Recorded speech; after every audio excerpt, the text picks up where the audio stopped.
E agora a gente vai falar de um assunto importante que precisa ser falado e refletido. Setembro Amarelo é uma campanha de prevenção ao suicídio. Segundo dados da Organização Mundial da Saúde, mais de 700 mil pessoas morrem por ano devido ao suicídio. No Brasil, são registrados cerca de 14 mil casos por ano, uma média de 38 pessoas cometendo suicídio por dia. Ainda segundo a OMS, sabe-se que grande parte dos casos de suicídio estão relacionados às doenças mentais. Todos nós devemos atuar ativamente na conscientização da importância que a vida tem e ajudar na prevenção do suicídio. Por isso, hoje a gente bate um papo sobre o tema com um médico especialista em psiquiatria, Dr. Rodolfo Barbosa, e a psicóloga Débora Mariano. Sejam muito bem-vindos à nossa casa. Boa tarde para vocês. Boa tarde. Boa tarde. Quando a gente fala do tema, né, eu acho que já melhorou muito, mas ainda é um tabu, não é? Sim, com certeza. Eu acho que essa é a maior, dificuldade de se tratar do assunto.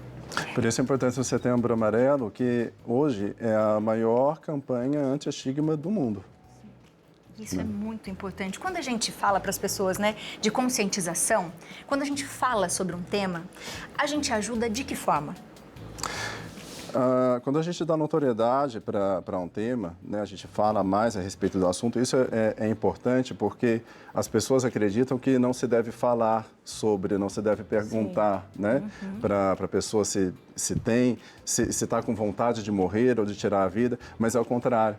Quando a gente fala sobre o tema, a gente dá essa abertura e a pessoa pode, então, contar, né?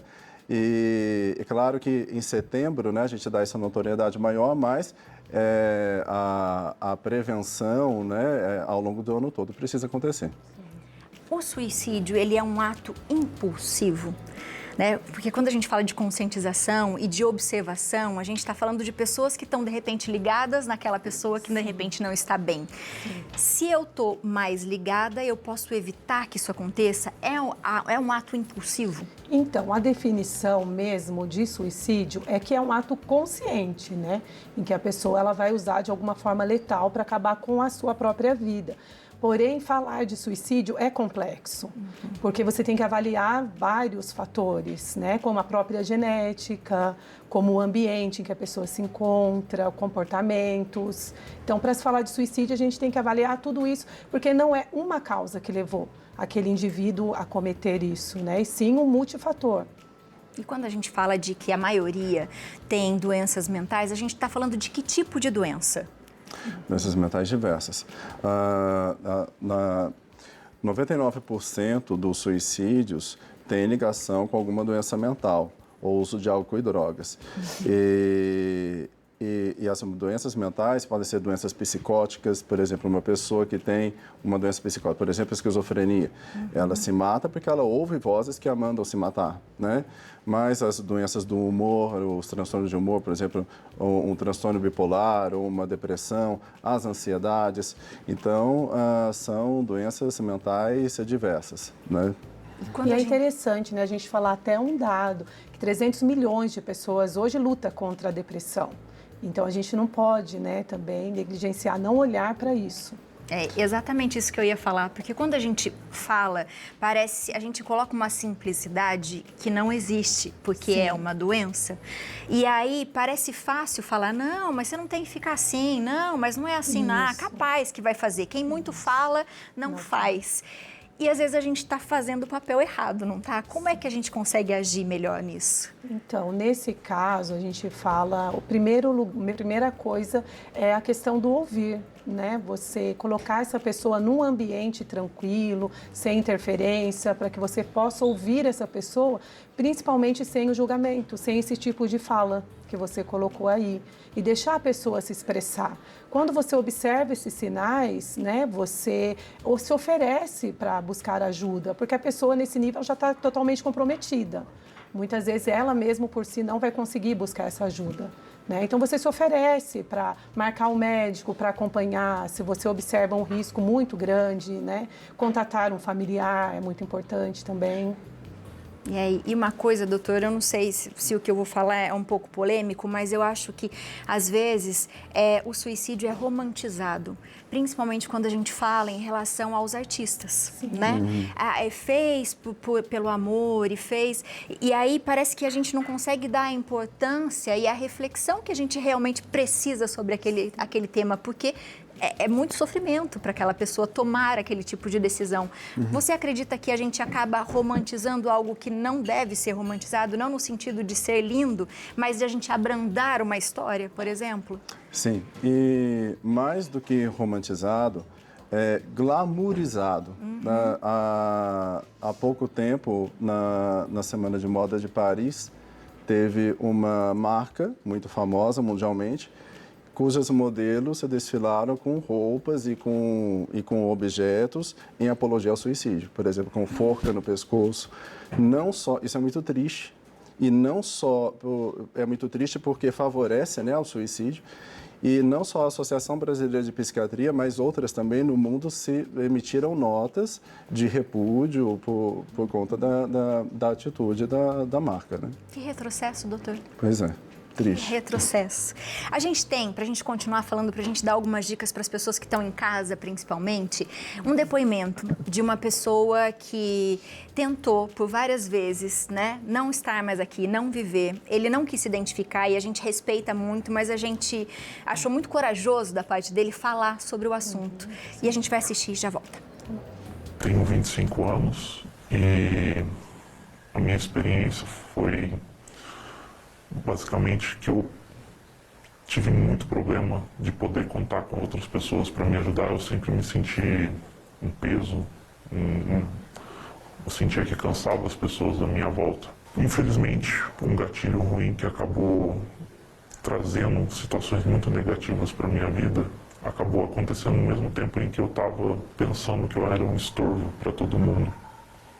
E por causa disso, eu decidi seguir em frente, decidi acabar com tudo, porque eu não queria ser mais um problema para as pessoas. Eu estava cansado de machucar as pessoas, estava cansado delas se cansarem de mim. E eu não percebi que não era assim realmente, que eu podia ter chamado pessoas para me ajudar, que tem muitas pessoas para me ajudar.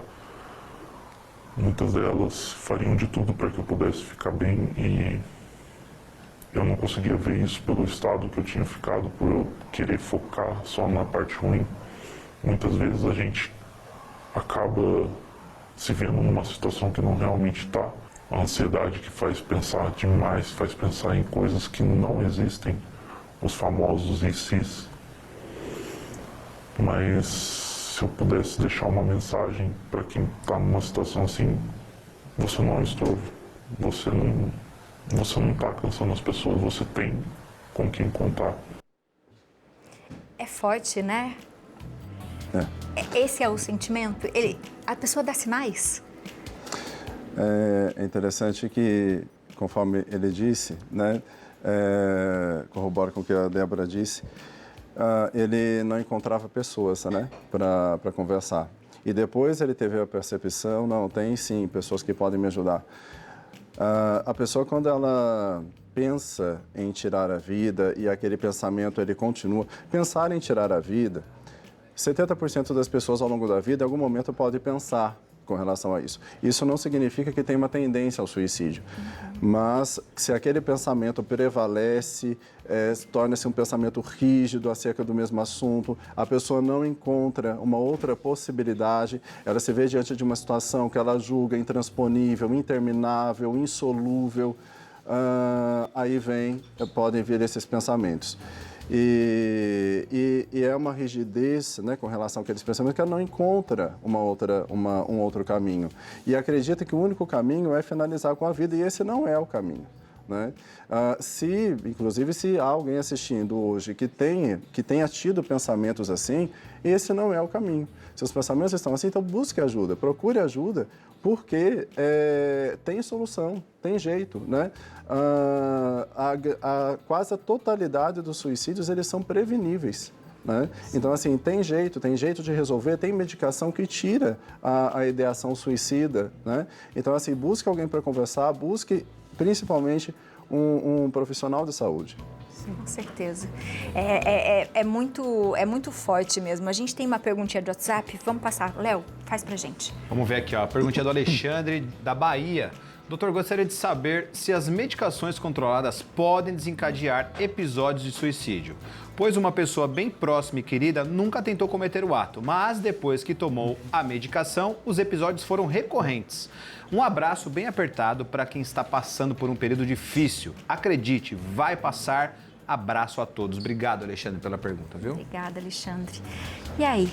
A medicação não é para causar, né, ideação suicida, pelo contrário, é para proteger. As pessoas precisam buscar por ajuda, né, e serem bem diagnosticadas. E aí, bem tratadas. Então, assim, se começou a tomar alguma medicação e veio a ideação suicida, volte ao médico, né, conte isso para ele. Né? Ele precisa saber disso. Né?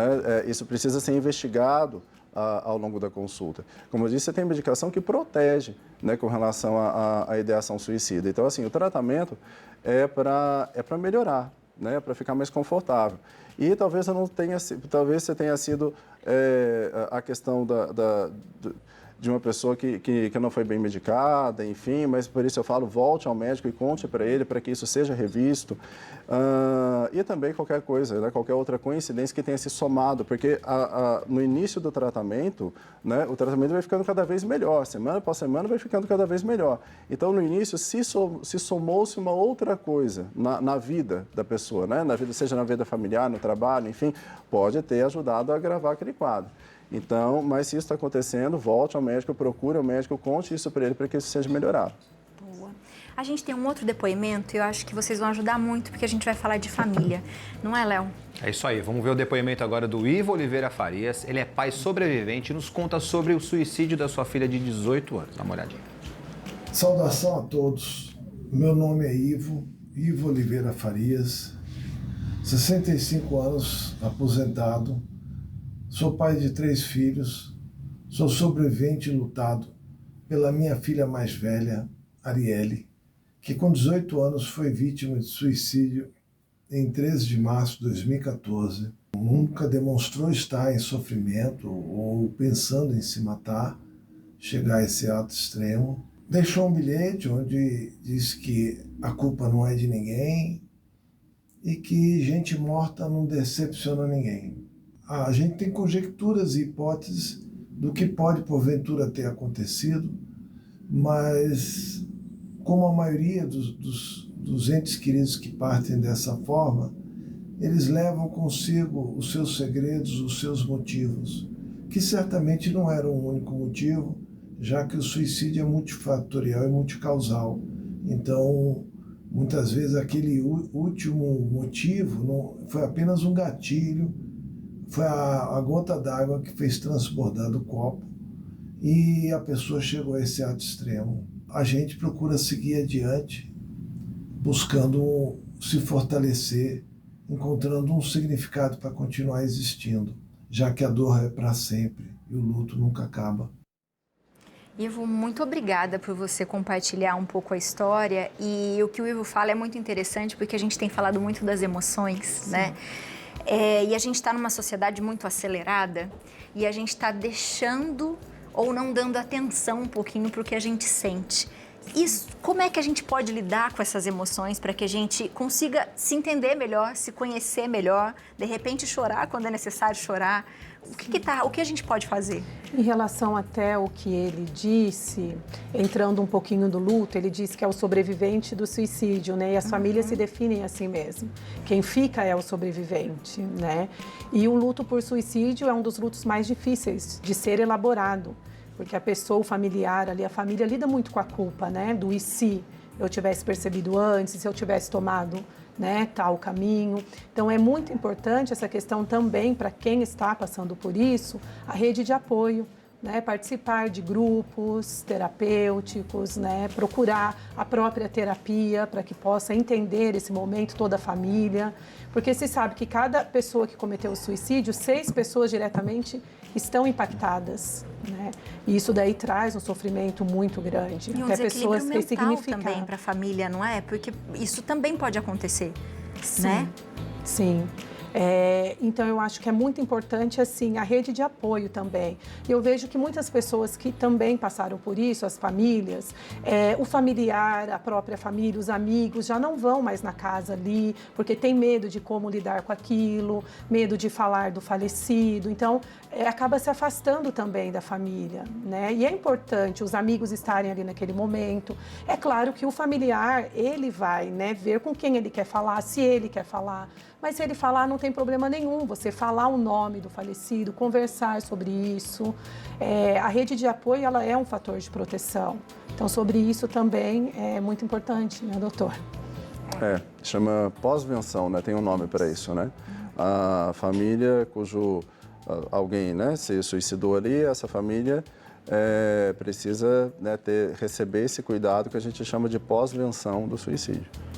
Né, e sempre orientar, né, procurar uma psicoterapia, enfim, porque um luto, com certeza realmente o mais difícil de ser elaborado.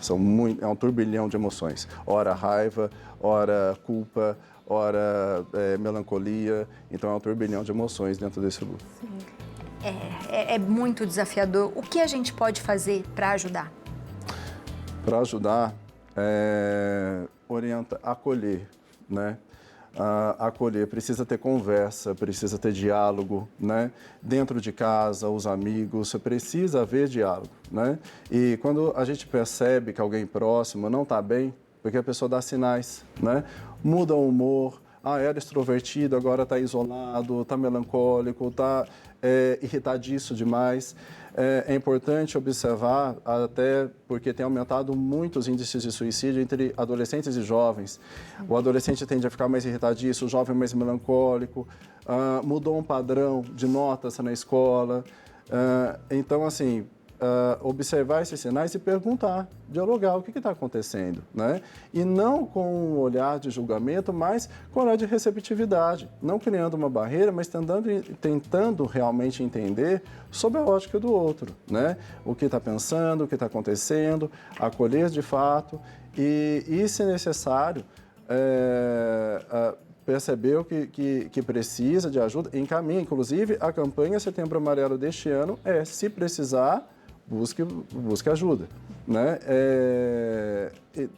Procurar ajuda profissional, isso é fundamental, porque o suicídio hoje ele é um problema de saúde pública, né? Então, assim, não pode ser negligenciado. E uma coisa séria é que todo mundo acredita que dentro de casa não vai acontecer.